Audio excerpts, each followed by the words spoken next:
Hello and welcome back to the channel, and I want to start off by saying a huge thank you to everybody who subscribed after the stock car video. We gained like 100 subscribers in the space of a week or something, so let's keep that going. If you haven't subscribed yet, hit subscribe now. Anyway, today we are at the Doune Hillclimb, which is one of the oldest events in UK motorsport. Basically, you get two timed runs from the bottom of the hill to the top of the hill. Fastest guy to the top wins. So I'm going to stop talking and we're going to go and see just who's here and who we can talk to.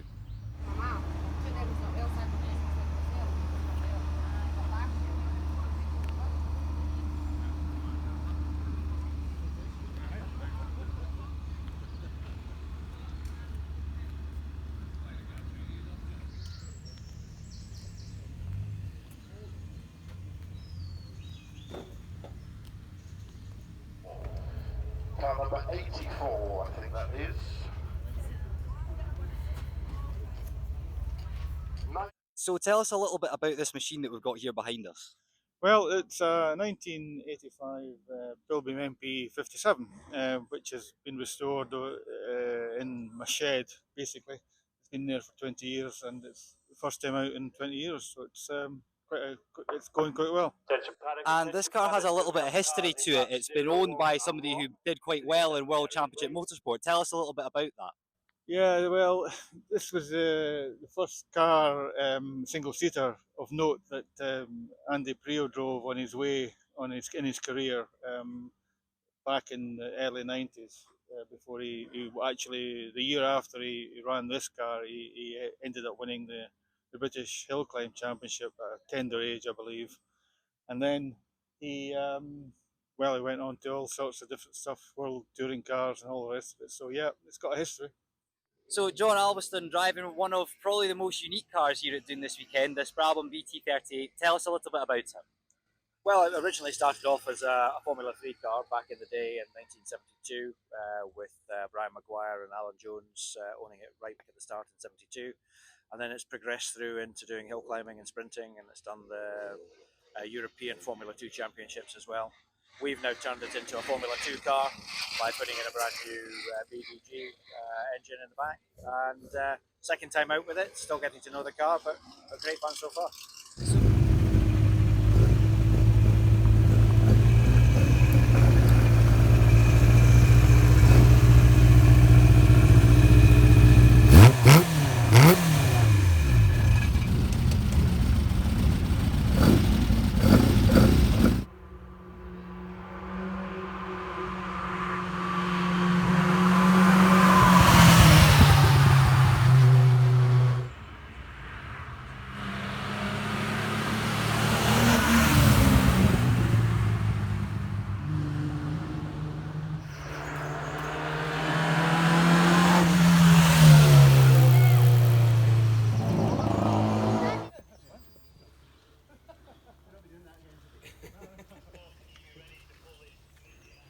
Collecting all the debris on the tow shop. They won't even be able to put it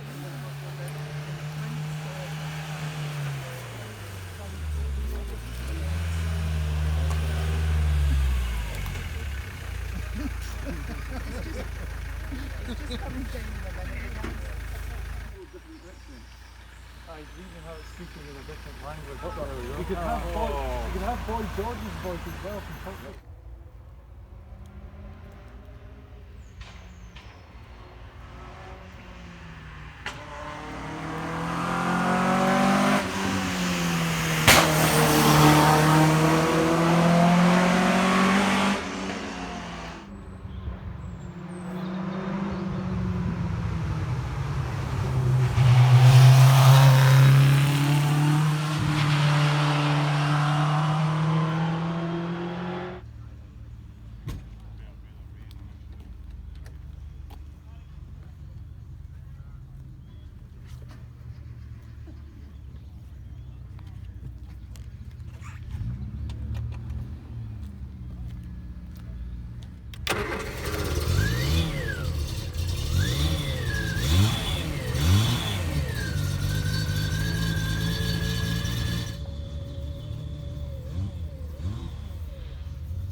So, Colin McLaughlin here, you're driving this gorgeous little 1930s Austin 7.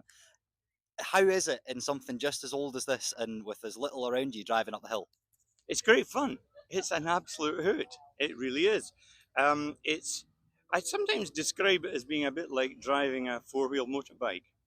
There's a lot of feel to it. You know exactly what's happening. It's the tires aren't much bigger than a mountain bike, but you know it's predictable. It quite often as I'm going around a corner, I can feel the back end starting to step out. You just have to twitch the steering wheel and catch it. And how long have you been using the car in hill climbs? Probably about 5 years. And what is it about hill climbing that makes you do this rather than any other kind of motorsport? Well, it's designed. It's a hill climb special, so it's the tank only holds about 2 liters of petrol. And I only came into hill climbing as a sport in my early 60s, mid 60s maybe. And how old are you now? 76. And still going strong. Oh yes, yes. Aye. It's too much fun to stop.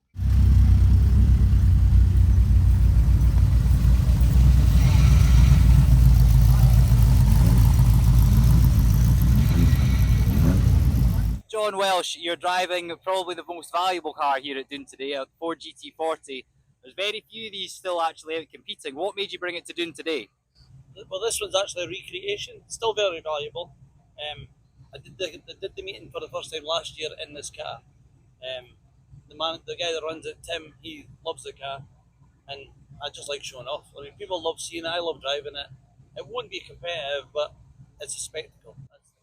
You've had a couple of runs up the hill this morning in practice. How's the car feeling? How's the track feeling? Like I say, for me, I treat this as a demonstration and just a show off. The car's going well. I got a PB yesterday at 56, which is very good for me. But no, the track's it's very damp. We need some wind, but it's the same for everybody.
Stuart Robb, you've had your first time run along with some practice this morning. Track was drying out a little bit, the rain's starting to come back down now. How are you feeling for your second run? Well, it's very tricky because the track wasn't really dry in the first place. So we've got a hill that's okay on the bottom, but towards the top, in the top S and the last corner, it's still very damp. And also there's been some oil drops, so it was treacherous this morning, and this is not going to help. So I think that we'll weigh up. If it becomes really wet, there's not much point in me going up to it. With the change in the weather, have you made any changes to the car for your second run? No, I've never. The car has been set really for. It's running wet rubber all the time, so there's been no major changes. It's set fairly soft for wet weather. Have you got a goal in mind for the end of the day, or is it just a case of see where you come? I think I'll just run. If it's rain, if it continues to rain, I'll probably consider not going up because the track is towards the top of the thing, quite risky. John Ramsey, you've very kindly taken our onboard camera for this one. Thank you very much for that. It's getting pretty wet up on that hill just now. How are you feeling about heading up the hill? All right. Yeah. Not too bothered really. How were your first couple of runs? You made any changes to the car? Nothing. Just put some fuel on it, check the tyres. That's pretty much it.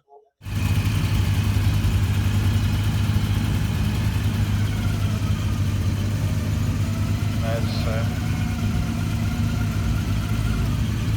Henry comes through the finish on a 73, safely up and through all three as Andy Reeves in his MG follows on behind.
Tim Thompson, chairman of the Lothian Car Club and clerk of the course here at Dune. It's been a bit of a mixed day when it comes to the weather. How do you feel the day's gone? I think it's gone great. We've had a really lovely day. We always love the historic event because we get some great cars. So it's a very relaxed atmosphere. Nobody's chasing championship points, apart from the TR boys, but I think they are on a bogey system, so they're not really going hell for leather. And I think it's really worked out quite well. Weather is weather, so we just deal with it when it comes. Now, there's a lot of people here. It's a really kind of a grassroots form of motorsport, you would call it. How difficult would you say it is to get into hill climb? What would be the best route into it for somebody who's never maybe done it before and would like to? It's a simple route. Obviously, there's a slight cost to begin with. You have to have the right equipment according to the Motorsport UK regulations. But usually, it's probably, I would say, on a budget of about £500 for the clothing and the apparel and helmet. And after that, it's up to you what car you bring. You can bring your road car, you don't have to own anything special, it doesn't have to be anything at all racy, but you can just climb it and go. You need to put a sticker on, tell you where to turn the engine off, and a tow sticker on the back, so in case you have an incident, we can tow you out of the ditch. But other than that, yeah, you can bring your road car or your shopping car, whatever it might be, and just get on with it. Brilliant. Well, maybe see you on the hill at some point in my own car at some point or another. That would be good. Yeah, great. Well, thanks very much, Tim. Take good care. Thank you. Well, that is the end of the day here at Doune. Everyone's just starting to pack up behind me. Some really good action, really nice to see, to meet some really interesting people driving some really interesting cars. We will be back in the next couple of weeks because next weekend we're away rallying and we're taking the camera with us, and then we've got even more motorsport coming up in the weeks following that. So thank you very much for watching, and we'll see you in the next one. Bye.